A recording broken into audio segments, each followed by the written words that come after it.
Hey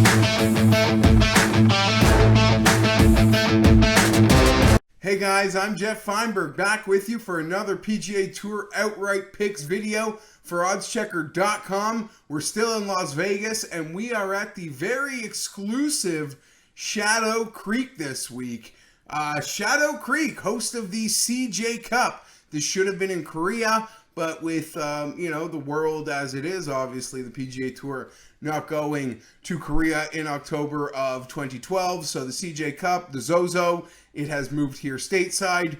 Top 60 player in the world got invited. We saw a ton of exemptions this week. Some very notable names getting exempted. A Jordan Spieth, I believe a Justin Rose, a Ricky Fowler, so Tommy Fleetwood, I believe even garnering an exemption into this tournament this week. Woo!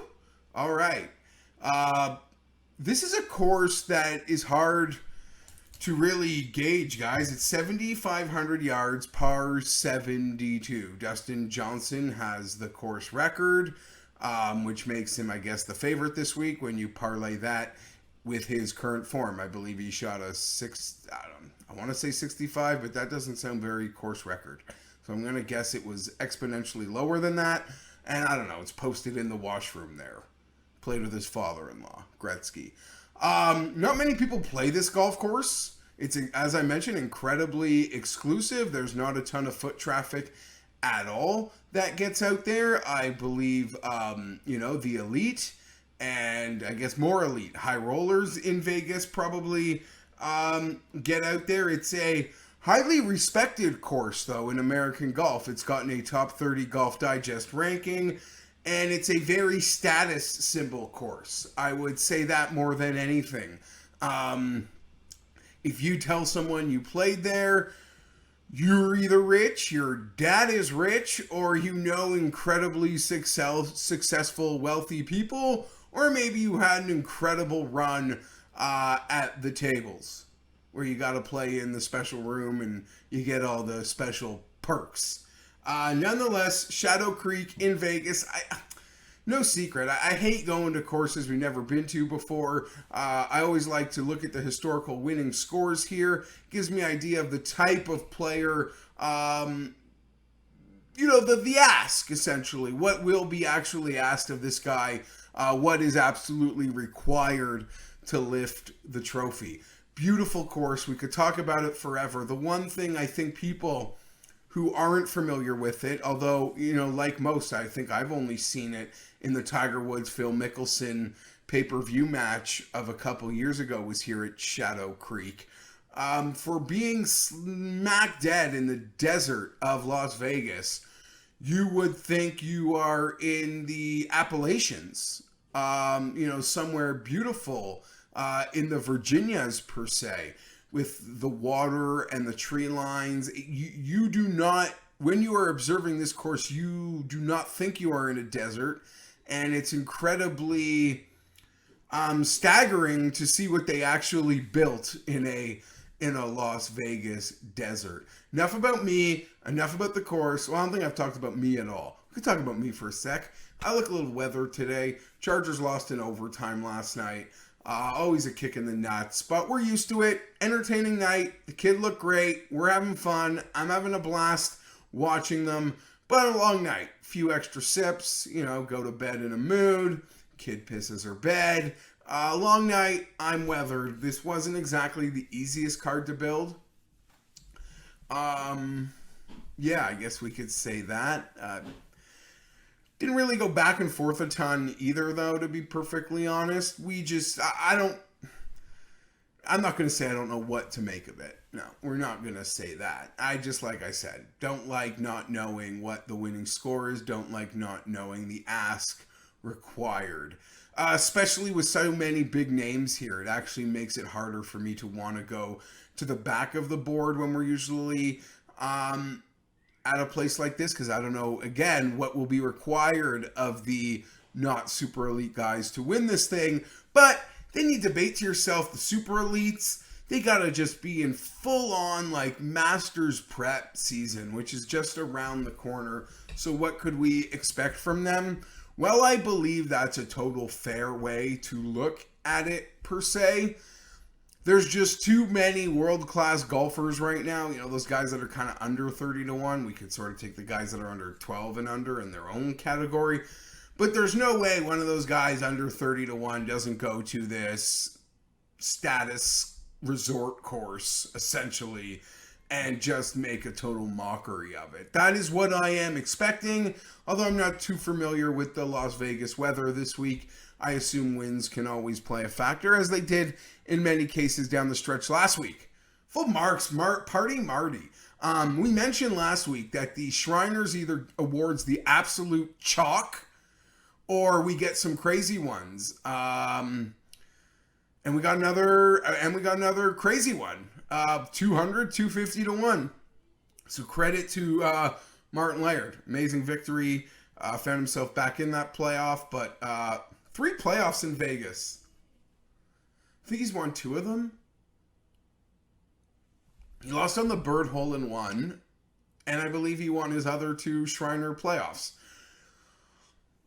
I don't know what I have to say today. I don't know what to make of CJ Cup. I don't know what to make of Shadow Creek. I only know that it's really cool and holds a high status. So how am I going to do a full video today for the guys? Well, we're at 6 minutes. We haven't even gotten to the picks.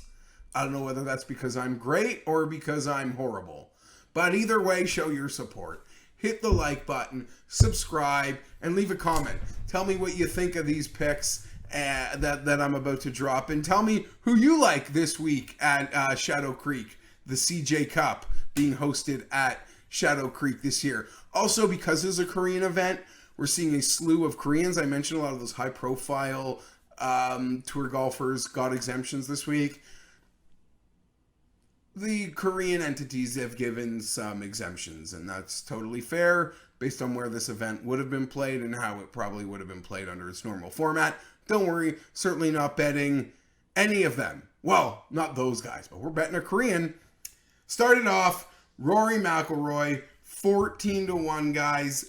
This one's over at Bet365. I should be more prepared for this. Dustin's at 10, Rom's at 10, Justin's at 12. I got nothing bad to say about any of them. Not a word. Can't besmirch him for my life. But it does feel like Rory is finally finding everything. Do I like that there's been such a long delay? Someone who I'm very fond of in the golf capping space, Ben Coley, has mentioned that Rory historically with 3 weeks layoffs doesn't come back the greatest. But I believe this 3-week layoff isn't like other 3-week layoffs. Not going to go back to the birth of the kid, but I kind of am. Like, I just think it's been a different 3-week kind of layoff. It was an exhausting end of the season for all these guys with the FedEx Cup and those majors stacked. And this guy had a kid. So I think that 3 weeks off is great. He can be re-energized. And obviously there's a new love of life that needs a new love of life and joy with the newborn around. I'm trying to pull up some key stats on my phone. My wife's trying to call me. That's not ideal to be happening at the same time. Breaking down Rory statistically, he has been essentially lights out since the BMW. The Tour Championship, the US Open, there is green everywhere. His strokes gained total at the US Open was outstanding. He really did find something despite some things that are holding him back. Anyway, I'm seeing green everywhere when it comes to Rory's current stat metrics, and I'm ready to jump on to Rory this week, 14 to 1. Let's avoid the 11s that are out there when using that OddsChecker grid, but Bet365 is giving us 14 on Rory this week. I believe he can have fun at a birdie party in Las Vegas and get that win that has kind of been missing. I am certain Rory is contending Sunday. Absolutely certain. 15 to 1. 14 to 1, sorry. Let's take that into Sunday. Moving on, Patrick Cantley, T8 at the Shriners. A real ugly Sunday for Cantley, who broke his streak of not finishing T2 at the Shriners.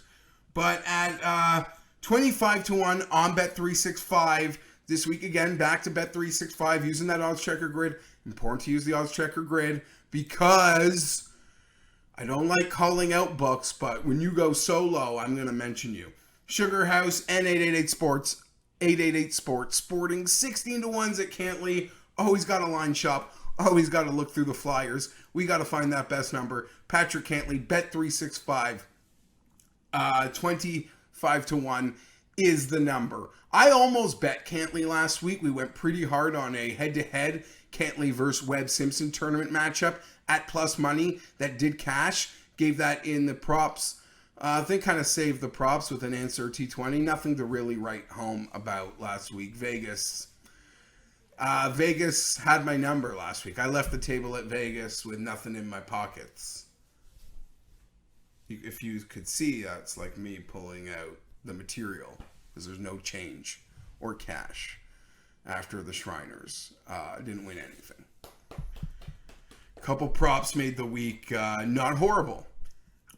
Cantley, almost bet him last week and was real nervous and like, how did I not pull that trigger, as it seemed like it was going to be another edition of the Cantley Invitational. But he showed enough for me just getting it going again for me to want to get back here this week, remaining in Vegas, 25 to 1. I'm in on Patrick Cantley this week. I was tempted to make that Matt Wolf. Full disclosure, I've not been betting Matt Wolf. So I'm not jumping on this week because it feels like in a field that's really strong, we're taking a hit on the number, at least in my opinion. I will say, in talking to people that have continually been betting Matt Wolf, you can't get off this week. You can't. There will be a time where you can abort this Matt Wolf train. There will be. That's fair and that's coming. This week, not the week to do that. Not the week to do that. For your own peace of mind. My opinion. Someone that's not been invested in Matt Wolf and seeing him come up just short a number of times and playing spectacular golf. But a guy that's often, Wolf and Morikawa. They're held in the same vein a lot. Their name goes out in the same breath many times for what sort of seasons we've seen and how they battled each other one-on-one. Well, not one-on-one, but at the PGA Championship. I'm going back to Morikawa this week. I wasn't on Morikawa last week, actually. He was a very popular pick. But I'm going to go there this week. Again, I don't really know what to make of this. So I'm going to make a West Coast kid who just plays well a ton at a really good number. 28 to 1 over on Bet365. A lot of bets coming on Bet365. I'm using that OddsChecker grid. I'm finding where that best number is. So on Bet365, that's where you make the bet. Morikawa, 28 to 1. Consistent player. Can join the birdie party. It's a number play. I don't know what to make of this week a ton, and I feel like you just can close your eyes and check mark a guy like Morikawa at the numbers they continue to give us him at. Brings win equity to the table, even if he's head-to-head against like Justin or Dustin Late. I mean, that's what we know. I'm there. Last one. Wrap it up. I'm done. Sung Jae Im came 13th at the Shriners last week. Kind of got himself in the mix. A couple doubles here. Really heard everything. I'll break that down more in 1 second. Sung Jae Im 40 to 1 using that OddsChecker grid. That appears to be a consensus number. I am seeing a couple 33s. Let's avoid them. Let's catch the 40. Sung Jae Im. He could have won last week by 10 strokes.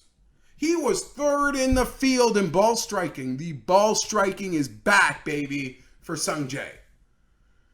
Lost over half a stroke for the tournament putting. His all-around statistics were quite deplorable. But the ball striking is the key. The other stuff, the guy just plays golf every week. Sometimes things will disappear. But I can trust that the package can unite for Sung Jae this week.